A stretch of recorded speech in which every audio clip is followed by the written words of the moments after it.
오늘 하나님께서 우리에게 주시는 말씀은 고린도전서 1장 1절에서 3절까지 말씀입니다. 고린도전서 1장 1절에서 3절까지 말씀 우리 함께 읽겠습니다.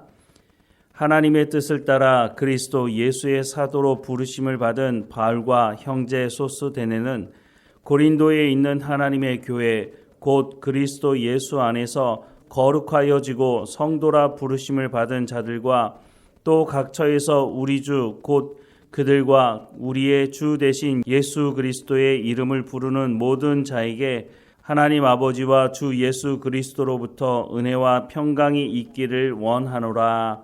아멘. 교회가 세워지고 난 이후 문제가 없던 교회는 거의 없었던 것 같습니다. 왜냐하면 다양한 사람들이 모여서 다양한 생각을 하고 다양한 행동을 하기 때문이라고 생각이 듭니다. 교회 안에는 그래서 여러 가지 문제가 생길 가능성이 있다고 하는 것이죠. 때로는 잘 해보려고 하다가 서로 의견이 맞지 않아서 문제가 생기기도 하지만 여전히 세상적인 생각을 버리지 못하고 교회 안에 들어와서도 세상적인 방법과 세상적인 생각을 동원해서 일을 하다 보면 문제가 생기기도 합니다. 그런데 교회는 예수 그리스도가 머리가 아닙니까? 교회를 이루는 성도들은 몸이라고 말하고 있습니다. 그러면 머리가 되신 예수 그리스도를 통해서 말씀되어지는 그 말씀을 듣고 순종할 때에 교회가 교회다워질 수 있다고 하는 것이죠. 교회에 들어와서 여전히 자기 생각과 자기 주장을 끊임없이 포기하지 않고 말하고 행동한다면 교회 공동체를 깨는 것이 되고 말 것입니다. 그러니 신앙생활 잘한다고 하는 것은 머리 대신 예수 그리스도를 통해서 전해지는 하나님의 말씀을 듣고 순종할 때에 신앙생활을 잘 할 수 있다라고 말씀을 할 수 있는 것이죠. 그런데도 불구하고 여전히 자기 생각을 말하고 자기 주장대로 되어지지 않으면 꼬장을 부리고 사람들을 모아서 자기 주장을 관철시키려고 하는 그런 사람들이 있기 때문에 교회가 혼란스러운 일을 겪게 되는 것이죠. 그런데 이렇게 하나님의 말씀으로 생각을 새롭게 하지 않고 즉 하나님의 말씀을 듣고 순종하지 않는 사람들은 자신이 무엇을 잘못하고 있는지도 사실 잘 알지 못하고 있다고 하는 것이죠. 왜냐하면 자신이 듣고 싶은 말만 듣고 싶어 하고 자신이 보고 싶은 것만 보고 싶어 하기 때문에 교회의 문제를 일으키는 그 문제에 대해서 자신에게 무슨 문제가 있는지를 전혀 알지 못하고 있다고 하는 것입니다. 그래서 마태복음 18장 말씀에 보면 이런 사람들을 향해서 치리할 것을 말씀을 하고 있는데요. 왜냐하면 그냥 이 사람들을 그냥 내버려 두게 되면 결국은 이 사람들 때문에 다른 사람들에게도 잘못된 영향을 미치게 되고 다른 사람들까지 병들게 하기 때문에 이런 문제들은 반드시 치리해야 한다라고 말씀을 하고 있는 것입니다. 그런데 치리할 때는 그 사람을 사랑하는 마음으로 해야지 저 사람은 교회에 있으면 안 돼. 저 사람에게는 회개할 기회를 주면 안 돼. 이런 식으로 잘못된 마음을 가지고 치리를 해서는 안 된다고 하는 것이죠. 치리를 하는 가장 중요한 이유는 그 사람에게 회개할 기회를 주기 위한 것이지 그 사람이 미워서 해서는 안 된다고 하는 것이죠. 그래서 가장 중요한 것이 하나님의 관점에서 그 사람을 향한 마음을 가지고 치리를 해야 한다고 하는 것입니다. 바울은 여러 가지 문제를 안고 있는 고린도 교회를 향해서 고린도 서신을 쓰게 되는데요. 이 여러 가지 문제가 있다는 소식을 듣고 물론 화가 났겠죠. 그런데 고린도 서신을 쓰는 첫 말씀을 보면 고린도 교회를 향한 분노의 마음보다는 고린도 교회를 향해서 너희가 어떤 존재인지를 먼저 알아야 한다라고 하는 말씀으로 시작하고 있다는 것입니다. 2절 말씀에 보면 고린도에 있는 하나님의 교회 곧 그리스도 예수 안에서 거룩하여지고 성도라 부르심을 받은 자들과 또 각처에서 우리 주 곧 그들과 우리 주 대신 예수 그리스도의 이름을 부르는 모든 자들에게 라고 말씀을 하고 있습니다. 우리가 앞으로 보게 되겠지만 고린도 교회 안에 참 많은 문제가 있었습니다.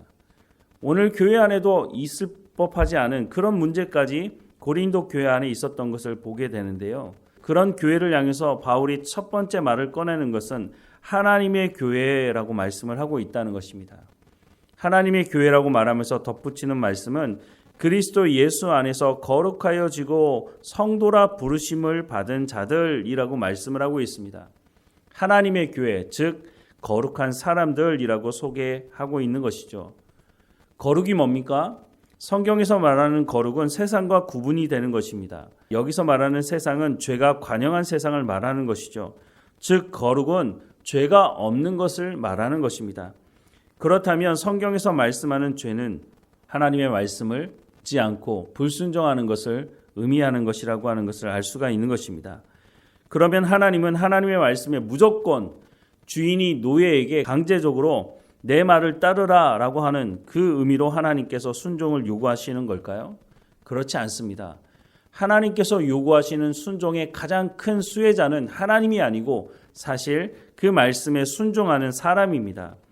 하나님 말씀에 온전히 순종할 때 하나님이 누구이신지를 알게 되고 하나님과 인격적인 친밀한 교제를 하면서 하나님께서 약속하신 세상이 줄 수 없는 평안을 누리며 살아갈 수 있기 때문에 하나님 말씀에 순종하는 것이 사람에게, 그 말씀에 순종하는 사람에게 가장 큰 복이 된다고 하는 것을 성경은 말씀하고 있다는 것입니다.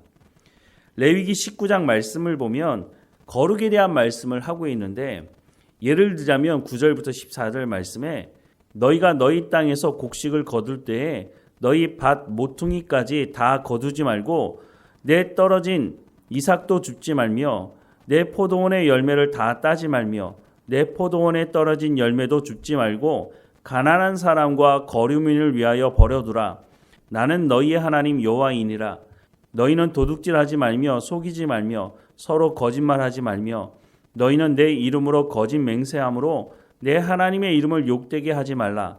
나는 여호와이니라. 너는 내 이웃을 억압하지 말며 착취하지 말며 품꾼의 싹을 아침까지 밤새도록 내게 두지 말며 너는 귀먹은 자를 저주하지 말며 맹인 앞에 장애물을 놓지 말고 내 하나님을 경외하라. 나는 여호와이니라 라고 말씀을 하고 있습니다. 어떻게 보면 너무 상식적인 말씀 아닌가요? 이웃을 배려하고 도둑질하지 말고 거짓말하지 말고 장애인에 대한 배려를 하라고 하는 것이 그것이 거룩한 삶이라고 말씀을 하고 있습니다. 그런데 예수 믿지 않는 사람들도 이런 것은 상식적으로 알고 있는 것 아닐까요? 아니, 예수 믿지 않는 사람들은 어떻게 이것을 행하라고 하는 것을 알았던 것일까요? 창세기 1장에 보면 하나님께서 사람을 창조하실 때 하나님의 형상대로 사람을 창조하셨다고 말씀하고 있습니다. 하나님의 형상대로 사람을 창조하셨다고 하는 것은 하나님의 성품을 그 안에 넣어주셨다고 하는 말씀이고 무엇보다 모든 사람 안에 양심이라고 하는 것을 담아주셨다고 하는 것입니다. 그래서 어느 지역에 살든지 어느 시대에 살든지 간에 사람들 안에 기본적으로 그래 사람이라면 이렇게 살아야 되는 거야 라고 하는 생각을 가지고 살아갈 수 있도록 하셨다고 하는 것이죠. 그런데 문제는 탐욕으로부터 시작된 이 죄가 우리가 그렇게 살아가지 못하게 한다고 하는 것이죠. 하나님께서 이렇게 사는 것이 바로 거룩한 삶이라고 말씀하고 있는 것은 하나님께서 처음 사람을 만드실 때부터 부어주신 그 마음이기 때문에 그 생각이기 때문에 그렇게 살라고 말씀을 하고 있는 것입니다. 이스라엘 백성들이 출애굽한 이후에 그런 삶을 살아가지 않기 때문에 하나님께서 거룩한 삶은 이런 것이다 라고 하는 가장 기본적인 말씀을 해주고 있다고 하는 것이죠. 오늘 그리스도인들, 하나님의 부름을 받은 그리스도인들도 마찬가지입니다. 이와 같이 하나님의 말씀에 온전히 순종할 때에 우리가 거룩한 하나님의 백성으로 삶을 살아가는 것이다 라고 말씀을 해주고 있는 것이죠. 에베소서 2장 1절부터 5절 말씀해 보면 그는 허물과 죄로 죽었던 너희를 살리셨도다.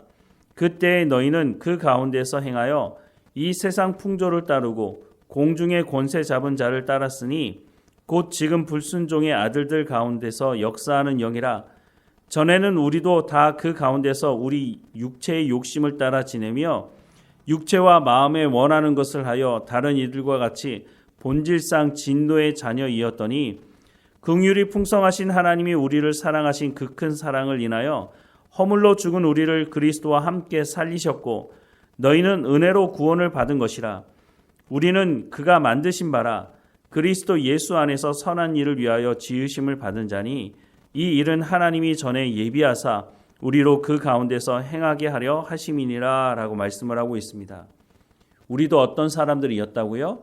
우리도 물론 레위기 19장에서 말씀하는 그 말씀을 알고는 있지만 때로는 그렇게 행하기도 하지만 때로는 우리의 탐욕적인 마음 때문에 우리가 더 많은 이익을 챙기기 위해서 이웃에게 거짓말하고 이웃을 속이고 더 많은 것을 얻기 위해서 나누지 않았던 삶을 살았던 삶이라고 말씀을 해주고 있습니다.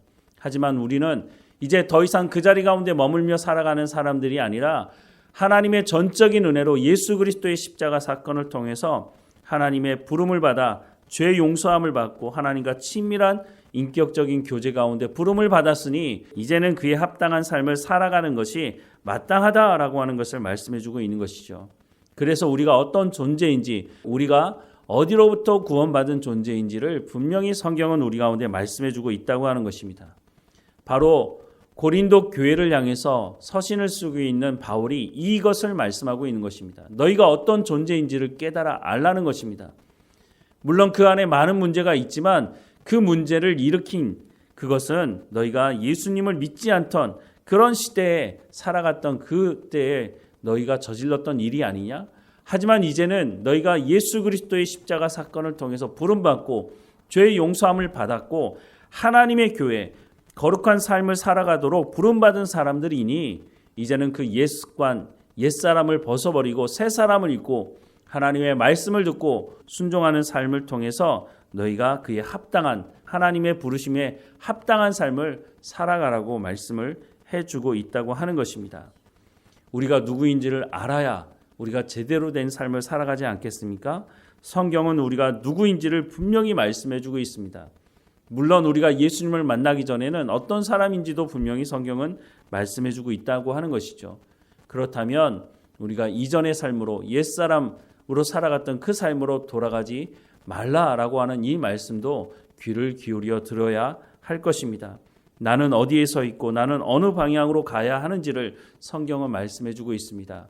그래서 하나님의 말씀을 들으라고 끊임없이 하나님의 말씀을 들으라고 말씀을 하고 있는 것이죠. 우리가 듣지 않는다면 어떻게 순종할 수 있겠습니까? 하지만 듣는다고 하는 것은 순종을 함께 포함하고 있다고 하는 것입니다. 그래서 야고보서에서 듣기는 듣지만 행하지 않는 것은 죽은 믿음이라고 말하고 있는 것입니다. 하나님의 말씀을 듣기를 사모할 뿐만 아니라 우리 가운데 말씀하시는 그 하나님의 말씀을 내가 듣고 싶은 것만 듣는 것이 아니라 내가 보고 싶은 것만 보는 것이 아니라 하나님의 말씀이라면 처음부터 끝까지 내 생각을 내려놓고 하나님의 말씀을 듣고 순종할 때에 우리의 삶 가운데 일어나는 옛 습관을 쫓아서 일어나는 그런 문제가 일어나지 않을 수 있다고 하는 것이죠. 우리가 한 공동체로 모여 예배할 때도 마찬가지입니다. 여전히 내 생각과 내 습관을 가지고 말하고 주장하게 된다면 결국은 교회 안에 충돌이 일어날 수밖에 없고 무엇보다 하나님 말씀과 충돌이 일어날 수밖에 없고 우리가 잘못된 거짓된 삶을 또한 살아갈 수 있다고 하는 것을 기억해야 할 것입니다. 하나님께서 예수님을 대가집으로 하시고 우리를 부르셨으니 이제는 우리가 하나님의 말씀으로 새롭게 될 수 있도록 내가 이렇게 생각하는 것이 중요한 것이 아니라 하나님께서 말씀하는 것이 무엇인지를 듣고 순종하는 것이 중요하다는 것을 우리가 다시 한번 깨닫고 하나님의 교회로 부름받은 우리가 그에 합당한 거룩한 삶을 살아가는 삶이 되기를 하나님 앞에 성령의 충만함을 통해서 하나님 말씀을 깨달음으로 하나님의 부르심에 합당한 삶을 살아가기를 주님의 이름으로 간절히 축원합니다. 기도하겠습니다.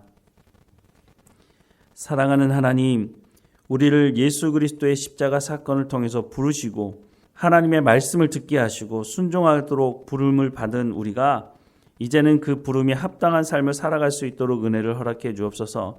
우리가 거룩한 삶을 통해서 하나님의 백성은 어떤 삶을 살아가는지를 또한 세상 사람들에게도 증거할 수 있도록 우리의 삶을 주관하시고 인도해 주옵소서. 오늘도 하나님 말씀 앞에 머뭅니다. 우리 가운데 말씀하시는 말씀을 듣고 우리가 거룩한 하나님의 백성으로서의 삶을 온전히 살아갈 수 있도록 인도해 주옵소서. 하나님의 말씀을 대할 때마다 내가 어떤 존재인지를 제대로 깨닫게 하시고 내가 어떤 삶을 살아가야 하는지를 말씀하시는 말씀을 온전히 듣게 하옵소서. 내가 듣고 싶은 것만 듣는 것이 아니라 내가 보고 싶은 하는 것만 보는 것이 아니라 하나님께서 보게 하시는 것, 하나님께서 듣게 하시는 것을 온전히 듣고 보고 순종하는 삶을 살아갈 수 있도록 그래서 우리의 삶 가운데 성령의 열매가 온전히 맺어질 수 있도록 하나님 인도해 주옵소서. 우리가 한 공동체로 부름을 받아 교회를 이루고 있사오니 서로를 존중하게 하시고 서로의 말을 듣게 하시고 또한 하나님께서 맡겨진 모든 사명을 온전히 감당할 수 있도록 우리 가운데 성령의 충만함으로 하나님의 일들을 감당할 수 있도록 은혜를 허락해 주옵소서. 날마다 우리의 삶을 인도하시는 하나님, 오늘 어느 곳에 있든지 하나님과 동행하게 하시고 우리의 자녀들도 어느 곳에 있든지 하나님의 말씀을 듣고 순종하며 하나님이 어떤 분이신지를 알아가게 하시고 하나님께서 부르신 그 부름에 합당한 삶을 살아가는 우리의 자녀들 될 수 있도록 하나님 인도해 주옵소서. 나를 먼저 불러주셔서 신앙생활하게 하시니 대를 이어가며 신앙생활할 수 있도록 우리의 가족들, 우리의 친척들, 모든 사람들 가운데 복음이 흘러갈 수 있도록 하나님 오늘 우리의 삶을 주관하시고 인도해 주옵소서. 늘 우리와 함께 하시는 하나님 감사하고 예수님의 이름으로 기도드립니다. 아멘.